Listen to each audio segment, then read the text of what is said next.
Hi hello, എല്ലാവരും സന്തോഷത്തോടെ സമാധാനത്തോടെ ആയിരിക്കുന്നു വിശ്വസിക്കുന്നു. ഇന്ന് ഞാൻ നിങ്ങളോട് പറയാനായിട്ട് ആഗ്രഹിക്കുന്നത് നമ്മുടെ കോൺഫിഡൻറ്റ് ലെവലിനെ കുറിച്ചാണ്. നിങ്ങൾക്കെല്ലാം കോൺഫിഡൻസ് ഉള്ള വ്യക്തികളാണ്. ഒരു സ്ഥലങ്ങളിൽ പോകുമ്പോഴും അല്ലെങ്കിൽ എന്തെങ്കിലും ഒരു ഇൻ്റർവ്യൂവിന് പോകുമ്പോൾ അല്ലെങ്കിൽ നിങ്ങൾക്ക് നിങ്ങളെക്കുറിച്ച് തന്നെ കോൺഫിഡൻ്റ് ഉള്ള വ്യക്തികളാണോ നിങ്ങൾ?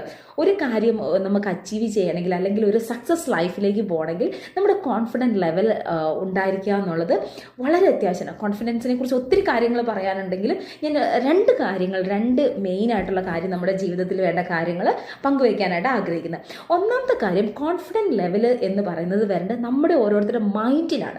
കാരണം നിങ്ങൾക്കൊരു കാര്യം അച്ചീവ് ചെയ്യണം അല്ലെങ്കിൽ അതൊരു നേടാൻ ആഗ്രഹിക്കുന്നുണ്ടെങ്കിൽ അത് നിങ്ങളുടെ മൈൻഡിനെ തന്നെ നിങ്ങളത് സെറ്റ് ചെയ്യുക. ഓക്കെ, ഞാനിത് കിട്ടും, എനിക്കിത് ലഭിക്കും എന്നുള്ള ആ ഒരു മൈൻഡ് സെറ്റിലേക്ക് വരാനായിട്ട് നിങ്ങൾ ശ്രമിക്കുക. അത് കഴിഞ്ഞിട്ട് ചുറ്റുമുള്ളവർ പറയുന്നതിനെ ഒരിക്കലും ബിലീവ് ചെയ്യാനായിട്ട് നിങ്ങൾ ശ്രമിക്കരുത്. ഒരു എക്സാമ്പിളായിട്ട് ഞാൻ പറയുകയാണെങ്കിൽ, എനിക്ക് ഡ്രൈവിംഗ് പഠിക്കണമെന്ന് ഭയങ്കര ആഗ്രഹമായിരുന്നു. എനിക്ക് അതിനുള്ളൊരു അവസരം കിട്ടി. ഞാൻ ഓസ്ട്രേലിയ വന്നിട്ടാണ് എൻ്റെ ഫസ്റ്റ് ഡ്രൈവിംഗ് ലൈസൻസ് കിട്ടുന്നത്. എൻ്റെ ഫസ്റ്റ് ഡ്രൈവിംഗ് ലൈസൻസ് ഓസ്ട്രേലിയ ലൈസൻസാണ്.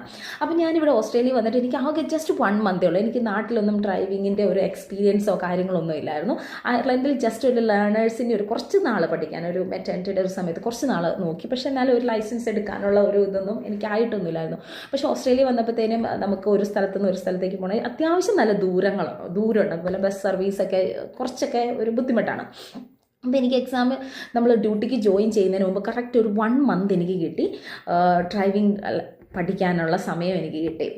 ആ ഒരു സമയത്ത് ഞാൻ ഇൻസ്ട്രക്ടറിൻ്റെ കൂടെ ഇങ്ങനെ പഠിക്കാനൊക്കെ പോകുമ്പോൾ ഇൻസ്ട്രക്ടർ എന്നോട് എപ്പോഴും പറയുന്നു, സോണിയ നീ ഇപ്പം ഡ്രൈവിങ്ങിൻ്റെ ടെസ്റ്റ് എടുക്കരുതെന്ന്. പക്ഷേ ഞാൻ ഡ്രൈവിംഗ് ടെസ്റ്റിന് ലേണേഴ്സ് എടുത്ത് കഴിഞ്ഞ് ടെസ്റ്റ് ബുക്ക് ചെയ്തിട്ടാണ് ഞാൻ ഇൻസ്ട്രക്ടറെ ഫൈൻഡ് ചെയ്ത് പഠിക്കാനായിട്ട് പോവുകയും ഒരു ഇൻറ്റൻസീവായിട്ട് ഒരു മാസം കഷ്ടി പഠിക്കുകയും ചെയ്ത്.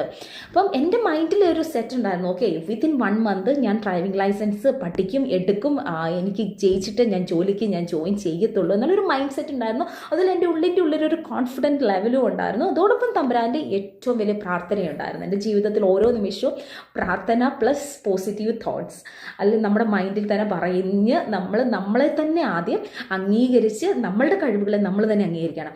ഈ ഒരു ഇൻസ്ട്രക്ടർ ഒത്തിരി പ്രാവശ്യം എന്നോട് പറഞ്ഞു, എക്സാമിൻ്റെ ഡേറ്റ് എടുക്കരുത്. ഈവൻ എന്നെ ഡ്രോപ്പ് ചെയ്യുന്നത് പുള്ളിക്കാരനാണ്.